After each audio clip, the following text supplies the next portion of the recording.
Sabda TV. Tapi itu Pak, orang-orang yang menolak Allah beristiwa di atas arsy itu rata-rata pakai otak-otakan Pak. Kebanyakan makan otak-otak. Apa katanya kalau Allah berada di atas arsy berarti Allah butuh tempat. Selalu begitu. Kita katakan akhi, jangan samakan Allah dengan makhluknya. Kalau antum berada di atas atap, iya antum butuh tempat, sahih. Ada lagi yang berkata kalau Allah berada di atas arsy berarti Allah berbentuk jism dong. Akhirnya menuduh kita yang menetapkan Allah berada di atas arsy apa? Mujassimah. Kenapa mereka mengatakan demikian? Karena di pikiran mereka seakan Allah itu sama dengan makhluk. Kalaulah kita katakan Allah beristiwa di atas arsy tidak sama dengan istiwa makhluknya, selesai. Anehnya Pak, orang-orang Asy'ariyah menetapkan Allah sifat apa? Mendengar dan melihat. Ya tidak. Ketika antum bilang kepada kaum Asy'ariyah, hai Asy'ariyah, kalian menetapkan Allah mendengar dan melihat. Manusia pun mendengar dan melihat. Bagaimana itu? Apa kata mereka?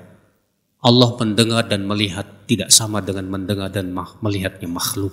Maka kita katakan demikian pula istiwa Allah di atas arsy tidak sama dengan istiwa makhluk. Apa bedanya antara ini dan itu? Nah ini saudaraku sekalian. Makanya Ahlussunnah itu mudah menetapkan sifat Allah itu gampang. Nggak kayak Asy'ariyah dipikirin pakai otaknya.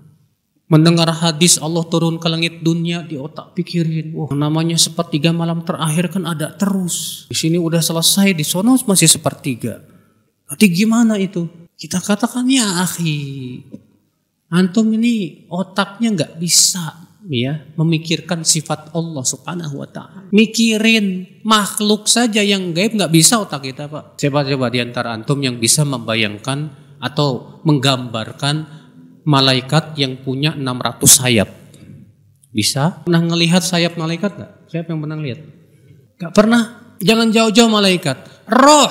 Ketika ada orang yang sakaratul maut, antum lihat nggak rohnya keluar? Bentuknya gimana? Bentuk roh. Ada yang pernah lihat? Warnanya apa? Bentuknya segitiga, segi empat, segi panjang. Roh aja nggak bisa kita pahami. Itu ada pada diri kita.